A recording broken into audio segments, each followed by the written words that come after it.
channel. Welcome all to another round of Iron Round. Continuing on our Monster Bash tournament, our characters from above and below. Round 1, Environment. Now let's talk about Etrigan. We're going to start off with the pros.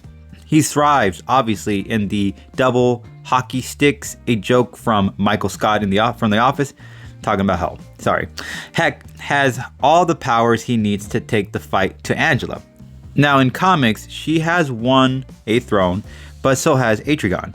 And he would have done it twice with Lucifer had he not gotten teleported by Lucifer and trapped in a body of a human courtesy of Merlin. Now that's cheating. Noodles. Etrigan also has places that have dark forces he can get acquainted with, and even realms where magic is all around them. And another option for the demon. He seems to have more places to adapt to. Now the cons for Etrigan, holy places would definitely be troublesome for the demon.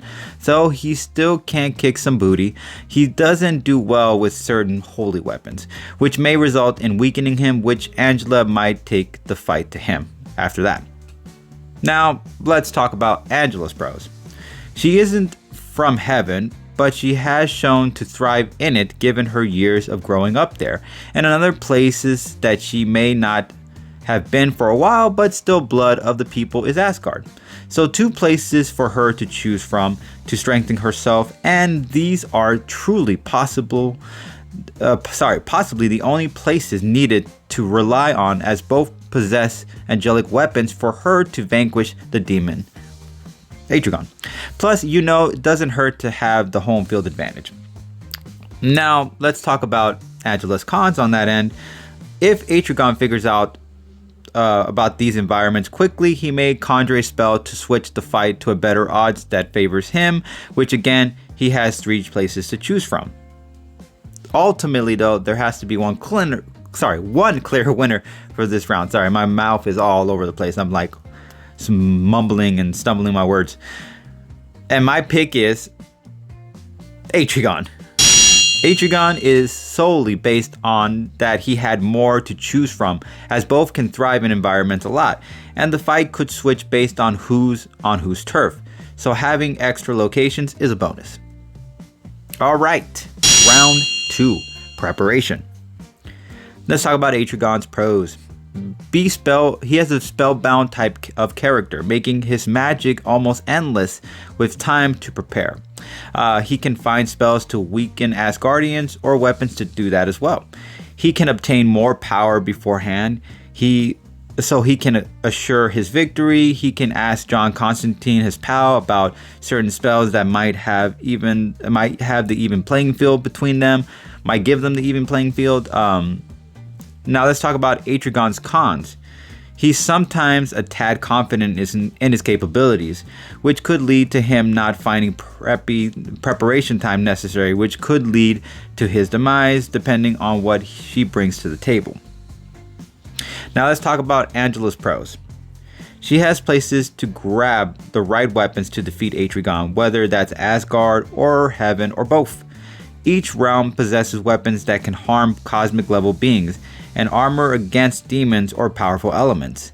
She could bring the best weapons and armor to the fight, and with that have the demon's number in that sense. Angela's cons: she doesn't bring the right equipment, and it could be the difference on her victory, as the wrong weapon in his hands might also turn out to his favor. Ultimately, though, there has to be one clear winner for this round, and my pick is Angela. She can also retrieve the same level of power as Etrigan and then some. For example, get the Crown of Hell like she did, use Asgardian weapons or armor, Heaven's weapons or armors, and then bring it all at Etrigan. The demon is strong, but godly type weapons are still a weakness to him. Alright, round 3. Get it done. Let's talk about Etrigan's pros. Fighting heroes and anti-heroes who can move planets. I'm speaking, of course, of Superman and Lobo. Superman possesses cosmic level feats, while Lobo has a healing factor that can match with Wolverine. He has single-handedly defeated swarms of angels and demons in his time in comics, making him right up there when it comes to feats. He has magical spells that can level up his game, and even if you try to split him in two, he keeps on coming for the fight. In fact, both halves will. Etrigan's cons though. Holy weapons are problematic for him. We're talking of holy water or crosses, for example, as weapons. It doesn't necessarily need to be from heaven to do serious harm to him. Now, let's talk about Angela's pros. She's an Asgardian. Let's start with that. Matching blows with her brother, the god of thunder. Okay, Thor. There isn't much that can keep her down. This lady walked through lava to grab the ultimate weapon, and you had to be worthy just to get there, so there's that. Along with her immense strength and incredible healing factor, she has armor that also can be used as weapons, and her skills are known as the best in heaven. Having to face someone like that who slays demons in her alternate versions of Image Comics as well shows she can take you down given her experience. Cons wise, she did lose to Thor on their second encounter, and this time he had a storm to back him up. I mention this because if Etrigan brings extra juice before stepping into a battlefield with her, she has been bested before. There's a chance it can happen again with the right power source backing him up, or backing Etrigan up. Ultimately though, there has to be one clear winner for this round, and my pick is Etrigan. A few might leave comment space on this decision, but let's go for it anyways. Granted, she is Asgardian and defeated Thor the first time around, and even Hela to claim the throne, but a few things to consider. Etrigan defeated his father to claim the throne of Hell, which he kinda did effortlessly, while Angela had to do work to get hers. Superman and Lobo are right up there with the strength, and both possess similar traits such as Lobo's insane healing factor and Superman almost godlike capabilities. He even threw down with Wonder Woman, which is just the cherry on top as she is considered a god herself. Alright, that will about do it for this episode. If you guys enjoyed this, share, like, and subscribe, and check the description for brief origins and P.A.F. As always, No Press Fam, we really appreciate you guys keeping it 900 subs. Peace.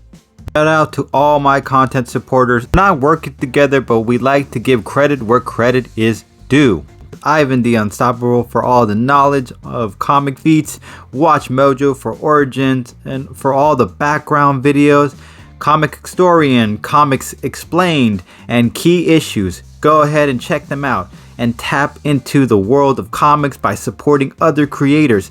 Link to channels will be in the description below.